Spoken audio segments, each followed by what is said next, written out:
Hello and welcome to the Evolve Pipedrive podcast, where we talk all things Pipedrive, sales, apps, and the Pipedrive marketplace. My name is Bruce Bignell. I'm the sales director here at Evolve, and it's my great pleasure today to be joined by Casey Hill, the head of growth at Bonjoro, a video platform that allows you to easily use personal video to convert more outbound prospects and inbound leads. Now, Casey's going to walk us through a couple of use cases today and how Bonjoro connects with Pipedrive. So, without further ado, over to you, Casey. Awesome. Thanks so much for having me. Super excited to chat with you guys about this today. So Bonjoro is essentially a personal video email tool.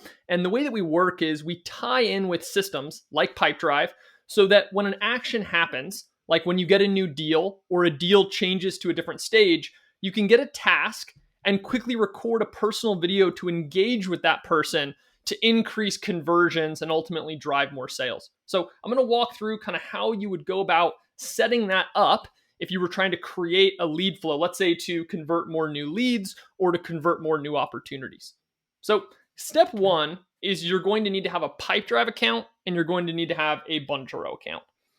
Once you log into your Bonjoro account, the first thing you're going to want to do is click on the integrations tab and you're going to want to hit create new right here. Once you do that, it's going to take you into an editor, and we're going to walk through that together right now. So this editor essentially is going to be what's going to allow you to customize how you want that connection to look, at what point you want the personal video created. So step one, we're going to select our service. In this case, it's going to be Pipedrive. We're going to hit continue. Next, we have a couple different options. So with Pipedrive, you have three different things you can look at: when a person is added, when a deal is added, or when a deal stage is updated. So to keep it super simple, I'm going to use our first use case as deal added, basically just to say when a new deal comes in. This would be kind of like a lead conversion style of thing where you wanted to engage with someone right when they enter into that pipeline. But note that this can be used at any point in that overall customer journey.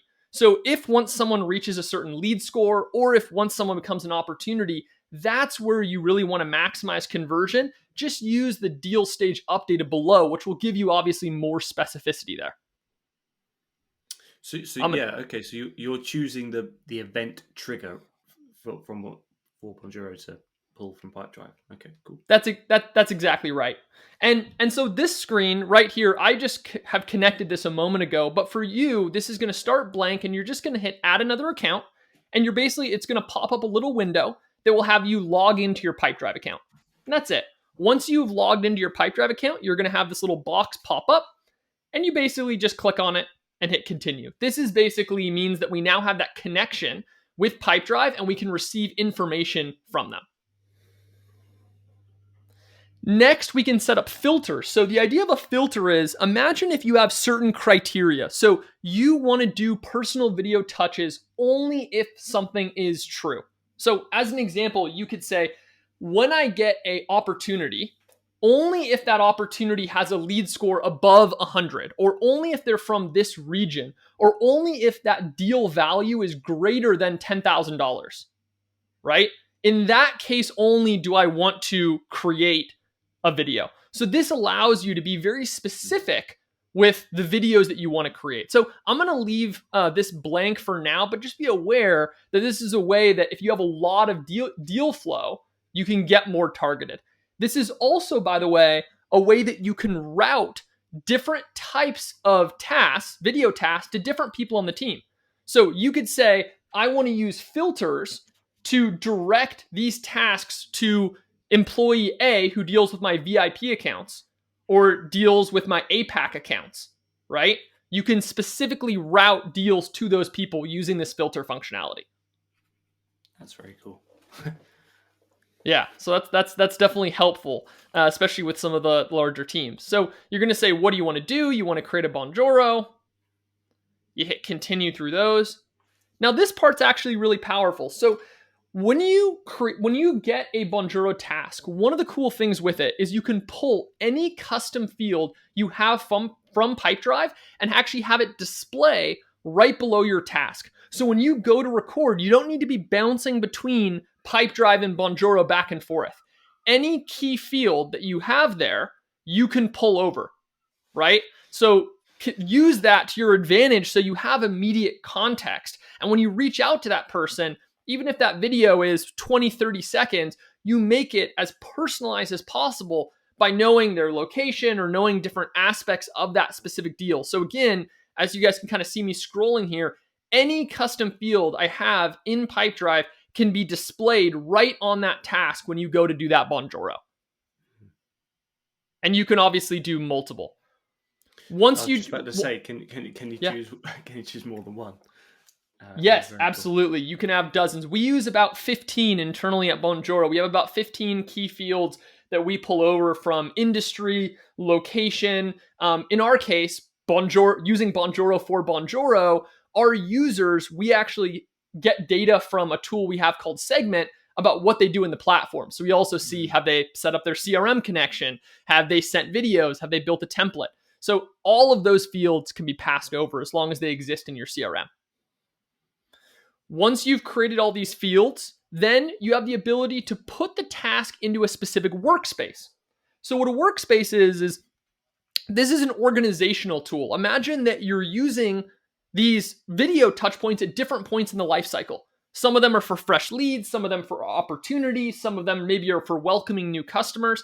And you don't want those tasks to all just be in one big undifferentiated list. Workspaces allows you to put it into a specific list and assign here to a specific person so that you can keep this very targeted to the most relevant people on your team to do those videos. Here, the task identifier is basically just an internal note to you. So this basically just means, what are you doing this task for? So in our case, this might say something like lead conversion, right? Converting new opportunity, that type of thing. It's not client facing, it's just for you. You assign it to the person on your team. And finally, you have a default template. So when you send out Bonjoros, we want it to be as easy as possible for you to send out a custom branded video, but not have to worry about writing in the subject line and going to the inbox and pasting it and all those extra steps. So what we do is we allow you to create templates. A template means you have a default subject line, you have a default preview text, you have a default design around your personal video, call to actions either below the video or to the side. All of this is so that all you have to do is click on that task, record a 20 to 30 second video and send it out, and then go on to the next one, right? So that template allows you to simplify your life and you don't have to, again, do those added steps each time. You have it preset, ready to go for that specific use case. Does that make sense? Yeah, very cool. And then we check it and set it live. So once you have this active and you have it successfully set up, right? I'm going to hop back to our task list. We're going to pop over to Pipedrive in a second here. So when you check it, does it kind of do an auto run and it would usually kind of pop up and just make sure it pulls the right fields that you need it to? Is that what a check would? Yeah, the check will basically just mean, that it will send over like a test and you can make sure that it's correctly functioning the way you intend. But the logic's worked as you needed it to. Yes, that's right. Yeah. Yeah, just like anyone who's familiar with Zapier, who's ever used Zapier, it's almost like your own internal Zapier, where it's a connection point between the two platforms, and you're basically testing and verifying that connection works when it kind of tests the API between the two. Nice. So now I'm going to hop over. So imagine that you're inside of your tool, and we created something that says when a new deal is created. So the idea here would be you would go in and you would create a deal, and so we're going to put in information. We'll do myself, organization Bonjoro. I'll put in my own email. Value is lots of money, right? You put in all of these pieces. Just make sure it's different. We'll call it Bonjoro test as an organization. That's also one. Double test. Lots of testing. All right. Yeah, exactly. So we'll go ahead. Now that we have this core information here, I'll go ahead and save.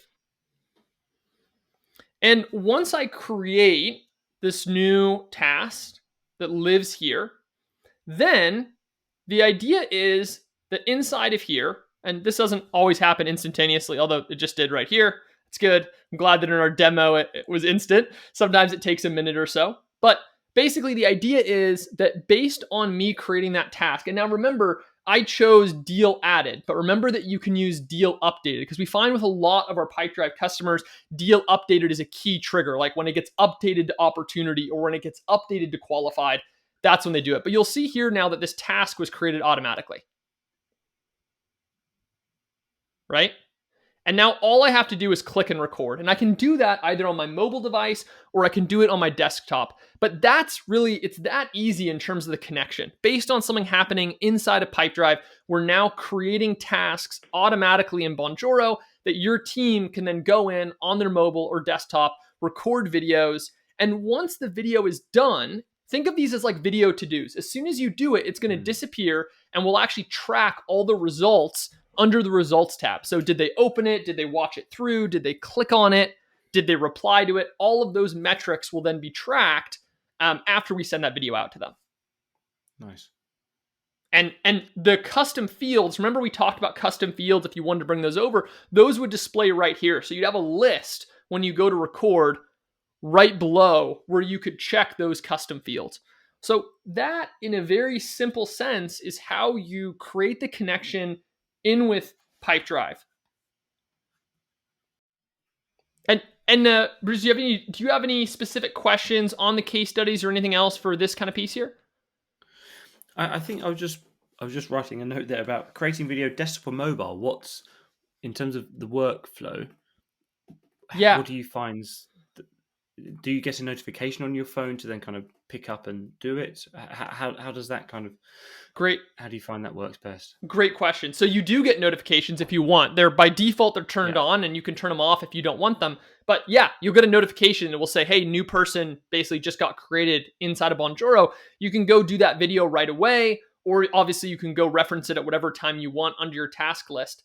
Right now, we're obviously sharing and showing the desktop version, but mobile is very similar. You're going to see the same set of tasks. You click, you record. About 75% of our users primarily use the mobile app. And I think the reason for that is just the flexibility. When I first implemented this for my sales team, I found that everyone just liked that ability to go for a walk and record, 10, 20 videos in kind of just like a natural way. I think it lends itself to the human aspect of personal video, where it's all about relatability and kind of relationship building in that context. So I promote and encourage people to use the mobile app for that flexibility. But if anyone feels more comfortable using the desktop application, they can do that as well. I will say that the actual setup, so when you put together the integration, you set up your first template, all of that does need to happen on the desktop version. And the mobile app is just for the actual recording of the videos themselves. Yeah, for sure. What's the level of... Because my understanding is this is just gone live in the Pipedrive marketplace, right? So what's the... Is this kind of V1 of what you want to be doing with the integration? Would you like to see... what would the future look like for the Bonjoro and Pipedrive integration? Yeah, well, we're always kind of keeping our ear to feedback of how people are using connections and then kind of evolving the integrations for that. So we've done that with a lot of our integrations. So right now we find that people that manage deals, right, typically like to engage with people at key inflection points, right? So again, a new opportunity, an opportunity is qualified, an opportunity is closed, or an opportunity is lost, right? Or a demo doesn't show up and we're trying to engage with them and get them back in the fold. So that's where we see it right now. But we're absolutely open to adding additional triggers and additional specificity based on what people most want to see as they use the tool. So you're absolutely correct that, we've just been in the marketplace for a few weeks. And so we're feeling out what other functionalities people would love to do. And we'll continue to evolve in accordance with that. Yeah, I like that. So Pipedrive's homepage is essentially the deal pipeline, right? So wherever there's friction or wherever you want to improve conversion along that pipeline, you might then want to pop Bonjoro in there, right? So as a hey, what's happening post demo, or that we've sent them the proposal, they're opening it, but they're not getting back, like wherever that friction point is there, I guess. That's exactly right. Yeah, when I first implemented this, I basically was running a sales team and we had a challenge with demo no-shows. So that's how I actually first found out about this tool. We had about 40% of our people weren't showing up to calls. And what we found was when we sent a personal video right after they booked, now this is an important differentiation for people listening. I think what's most common is people try to follow up right before the call instead of right after the booking. So what we actually found was most impactful by a big margin was whenever someone booked, we had a task get created automatically. And we just have that rep hop on for, again, 20 seconds to say, hey, put a human face to the meeting, let them know, excited to go over XYZ agenda, maybe make one or two comments about the industry. So if you know someone is in a certain field or has a certain set of specific needs, you could reference that. So you kind of change that dynamic from I'm going to meet with a salesperson or I'm going to have some kind of generic sales demo to I'm going to be meeting with a consultant who has expertise in my field and is now a human, right? And it cut our no-show rate in half. And it was absolutely downstream a massive revenue booster for a low allocation of time. And so that was the first way that I got kind of exposed to it because that was the first friction point that we had in our funnel, right? And then after that, we started using it to follow up. If, we sent a contract and we got ghosted and we had sent a couple messages, the personal video was a lot harder to ignore because you saw that someone had taken time out of their day and you saw the human face. And we found a lot of people would say, oh, and they'd hop back in. And even if they weren't moving forward, would at least be clear about kind of where they were at. So that I think absolutely is the best way to think about it is where you have friction in the funnel. Yeah, I really like that use case of doing it right after they've booked, not just before the call, because it puts more value to that calendar entry that's in their diary next week, right? Versus, oh, what did I sign up for? Yeah. So that, it's kind of pattern interrupts them to remember to place some importance, even mentally, in that demo for the next week. 100%. Well, Casey, that was a brilliant. Thank you for walking me through that. This was my first time seeing this, and I look forward to seeing more this grow on the Pipedrive marketplace, and obviously we'll have links in the description for people to get their own to try it themselves and to get even a personal demo. And they might get a note from yourself after they do sign up or someone else. Absolutely they will. But yeah, unless there's anything else, Casey, thank you so much, and we'll make sure to put all the descriptions in the description. Sounds brilliant. Yeah, thank you so much.